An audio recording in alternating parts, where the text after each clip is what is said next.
Bonjour à tous et à toutes, amis de la littérature, soyez les bienvenus sur Memento Liber. Dante Alighieri, fils illustre de Florence, fut sans conteste l'une des figures majeures de la littérature mondiale.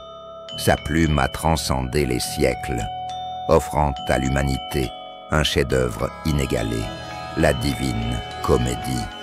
Il sut marier la réflexion théologique, la richesse philosophique et la profondeur humaine, explorant l'infini paysage des passions et des mystères de l'âme.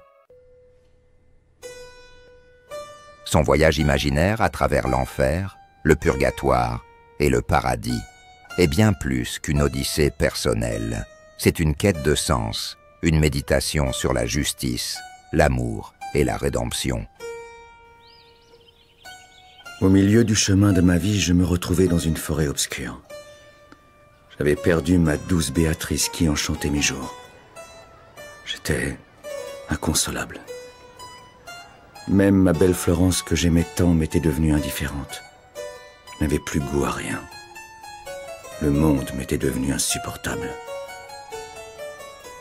Je décidai finalement de me retirer dans ma propriété isolée en pleine campagne et de me satisfaire du reposant spectacle de la nature. C'est au cours d'une longue promenade que je me retrouvais complètement perdu au milieu de ces arbres centenaires. Harassé, je me laissai glisser au sol et finis par m'endormir.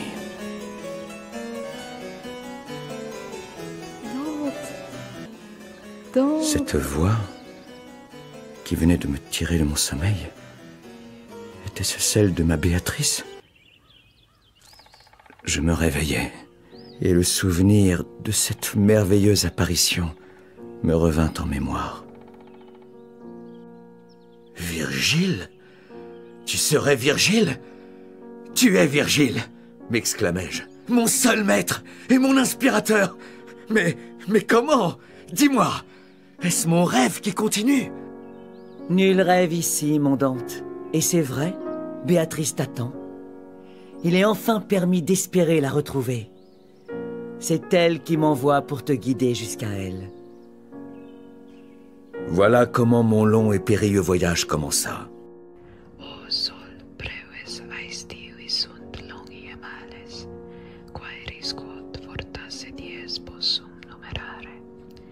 Par une sombre porte, gravée de cette terrible phrase, « Vous qui entrez ici, abandonnez toute espérance », ils franchissèrent le seuil de l'enfer. Un souffle glacial emplit l'air. La lumière s'éteignit et fut avalée par la nuit éternelle.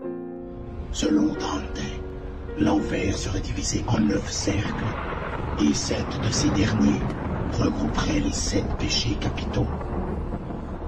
Le premier cercle serait les limbes, dans lequel se trouvent les personnes qui, n'ayant pas reçu le baptême, se trouvent privées de la foi. Le deuxième cercle, la luxure. Minos se tient à l'entrée de ce cercle. Chaque âme damnée se présente devant lui afin de se confesser. Troisième cercle, la gourmandise. Ceux envoyés dans ce cercle sont immergés dans la fange puante, sous une pluie sans trêve, mordus et griffés par Cerbère, troisième gardien de l'enfer. Quatrième cercle, l'avarice. Les avares et les prodigues, divisés en 2 groupes destinés à s'affronter éternellement. Cinquième cercle, la colère. Cercle du Styx dans les eaux boueuses, duquel sont punis les coléreux et les indifférents, qui rêvent maintenant de ne jamais être nés. Le 6e cercle, l'hérésie. Là se dresse la cité de Dité, dans lequel sont punis les pécheurs conscients de leurs péchés. Le 7e cercle, la violence, le phlégeton. Un fleuve de sang en ébullition, où sont ébouillantés les damnés. Le 8e cercle, ruse et tromperie. Appelé Malebotch, où sont punis les fraudeurs. 9e cercle. La trahison. Lucifer y résiderait. Tout au fond de cette étendue glacée, prisonnier de la glace jusqu'à la taille, se dresse Lucifer. Monstre titanesque aux 3 visages, il broie dans chacune de ses mâchoires un traître suprême. Dante sent son âme vaciller. Mais Virgile, son guide infaillible, l'encourage doucement. « Lève-toi, il est temps de fuir l'obscurité. » Virgile prend fermement la main de Dante et, défiant la terreur, il l'entraîne dans une ascension rocailleuse, car au centre du monde, tout bascule. Bientôt il débouche sur la plage du Purgatoire, face à la montagne sainte. Le ciel prend des reflets d'aurore. Après la nuit, la promesse du pardon et de la lumière. Dante tourne un dernier regard vers l'abîme. Son âme marquée à jamais, mais son cœur ouvert à l'espérance. Désormais commence l'ascension vers la rédemption.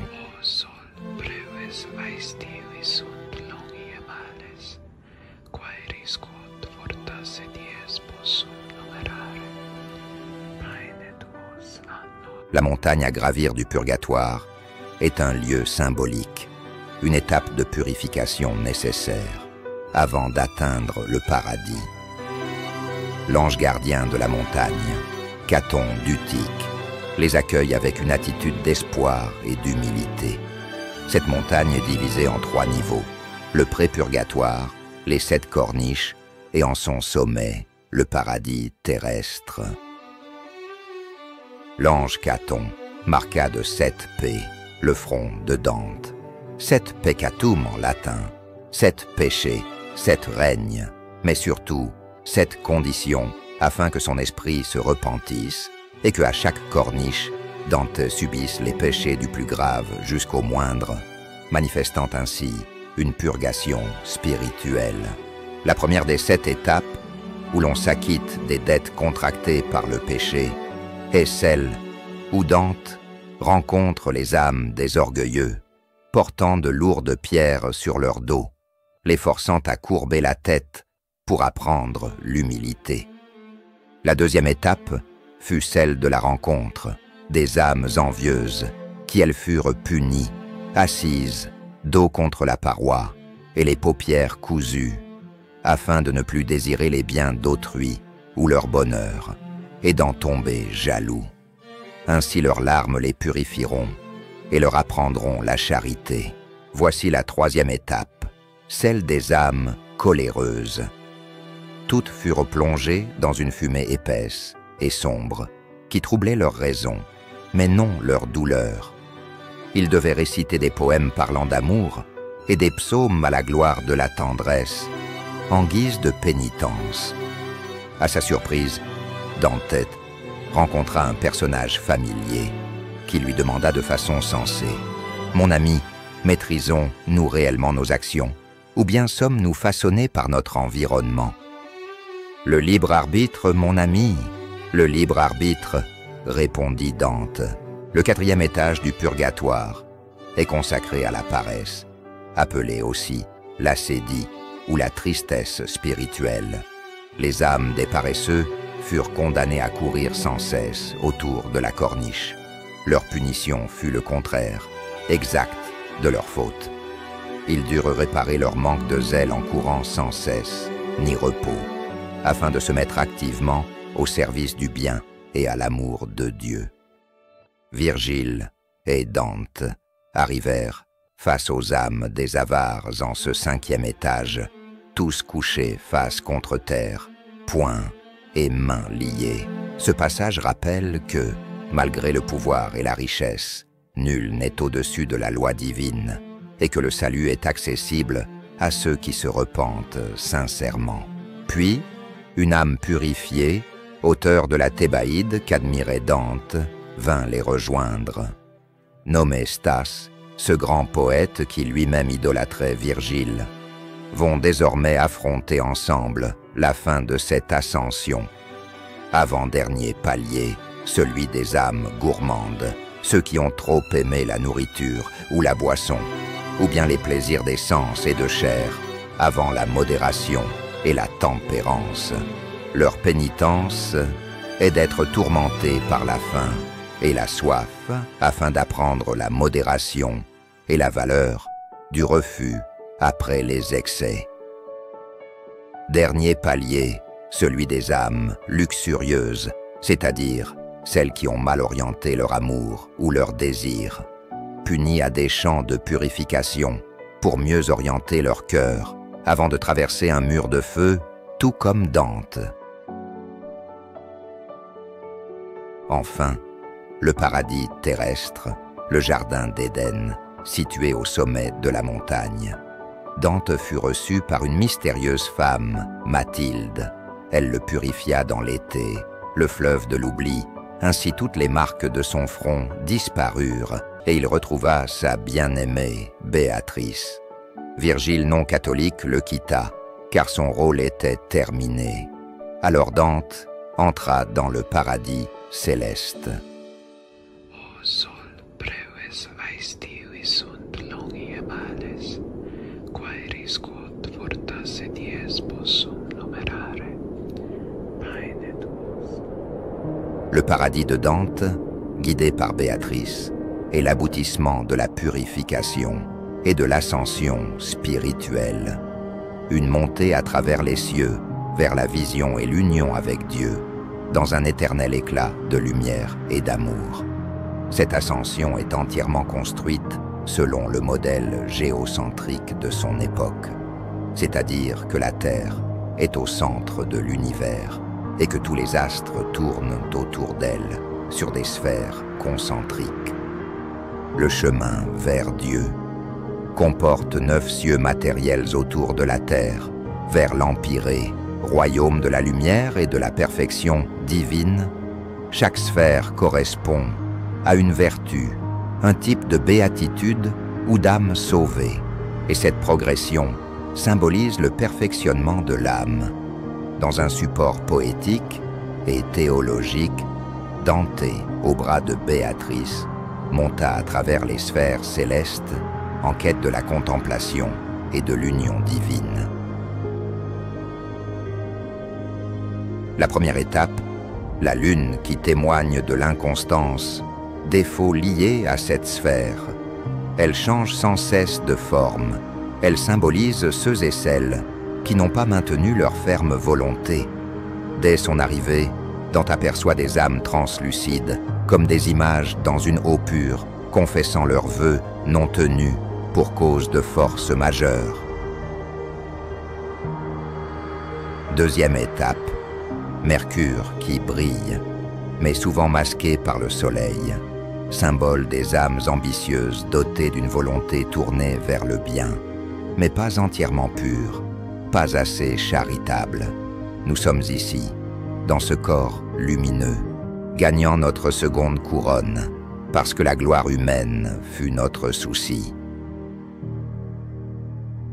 Puis, ce fut le tour de Vénus.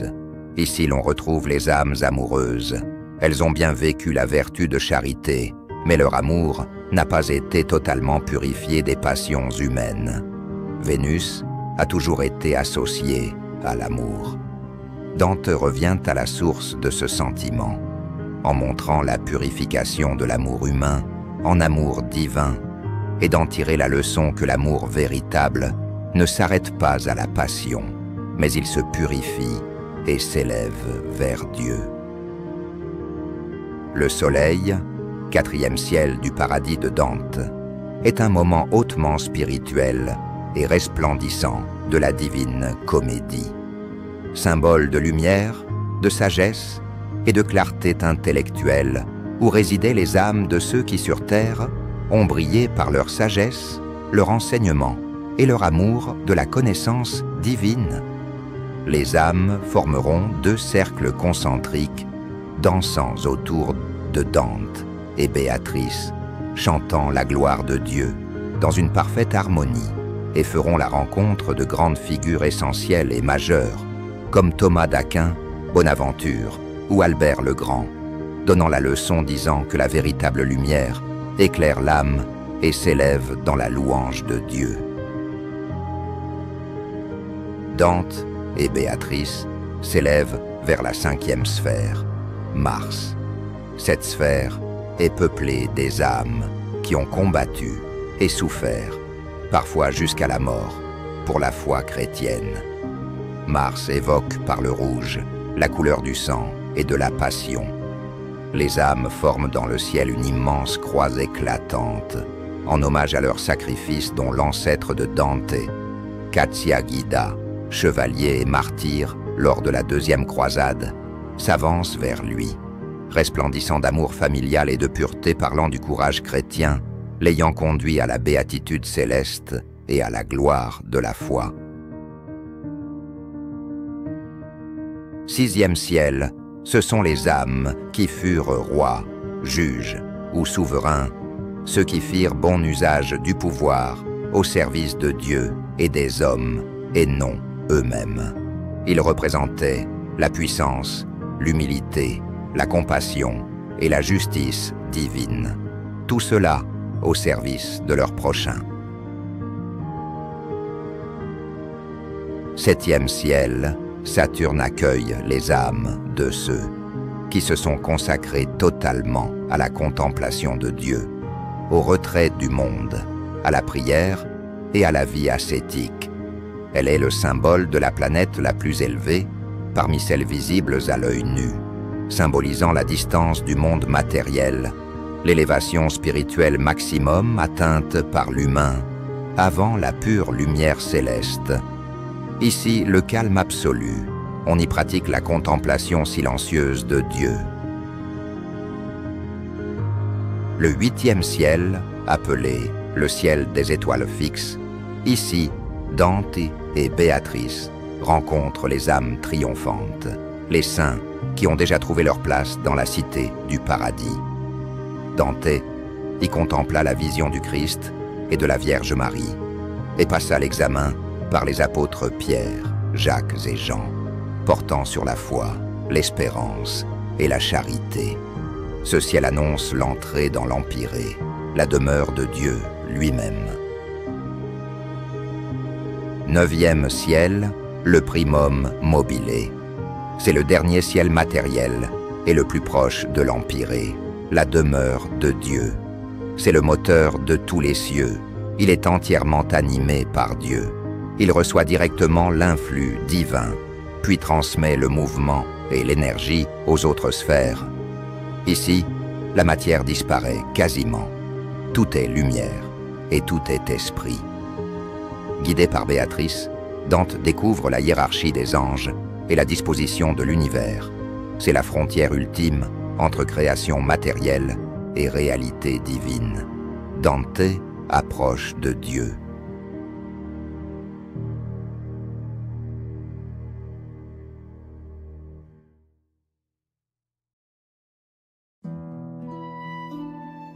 L'Empyrée, c'est le ciel suprême, en dehors de l'espace et du temps, totalement immatériel. On dit que c'est un lieu de pure lumière, pur amour et pur esprit. Il correspond au paradis véritable, le séjour éternel de Dieu, des anges et des âmes, des bienheureux. Dante franchit le seuil guidé d'abord par Béatrice, puis par saint Bernard de Clairvaux. Il découvre une immense rose mystique, où chaque pétale représente une âme élue rayonnant dans la béatitude.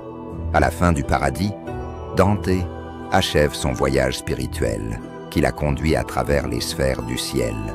Guidé par Béatrice, il contemple l'ordre parfait de l'univers et la lumière de Dieu. Il atteint la vision béatifique, c'est-à-dire la contemplation directe de Dieu, source ultime de tout amour, de toute connaissance et de toute existence. Cette expérience ineffable dépasse la capacité des mots humains. Dante tente de décrire la Trinité, l'amour divin et la fusion totale de sa volonté avec celle de Dieu. Le poète reconnaît que la connaissance suprême n'est accessible qu'à travers la grâce et l'amour du divin. La divine comédie s'achève dans la lumière, l'amour et dans la béatitude éternelle. Dante Alighieri, avec son chef-d'œuvre, est devenu un père et une voix universelle de la littérature mondiale, en ayant bâti une véritable encyclopédie du Moyen-Âge, où se rencontrent théologie, philosophie, astronomie, poésie et politique. Son œuvre est découpée en 3 grandes parties, référées à la Trinité, faisant se succéder 3 fois la même rime embrassée avec une autre suite de 3 occurrences. Les vers sont regroupés en tercettes, à rimes enchaînées. Ils définissent l'unité et la perfection.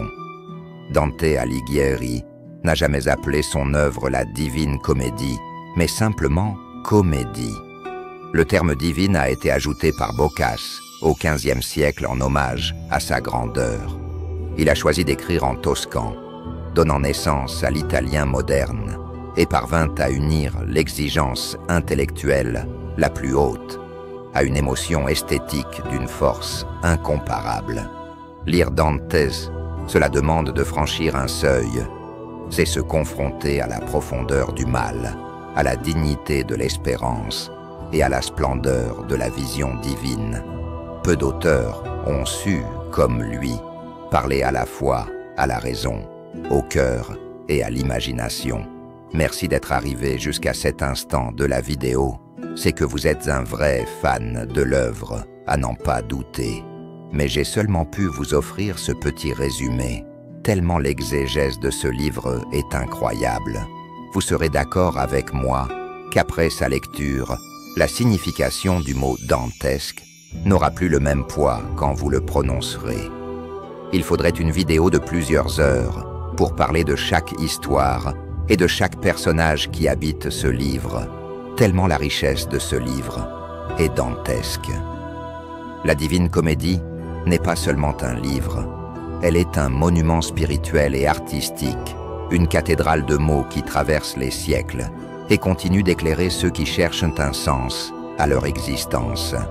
Merci, et encore merci, Monsieur Alighieri, et merci à vous, mes auditeurs, pour votre écoute, votre soutien, vos partages et votre temps.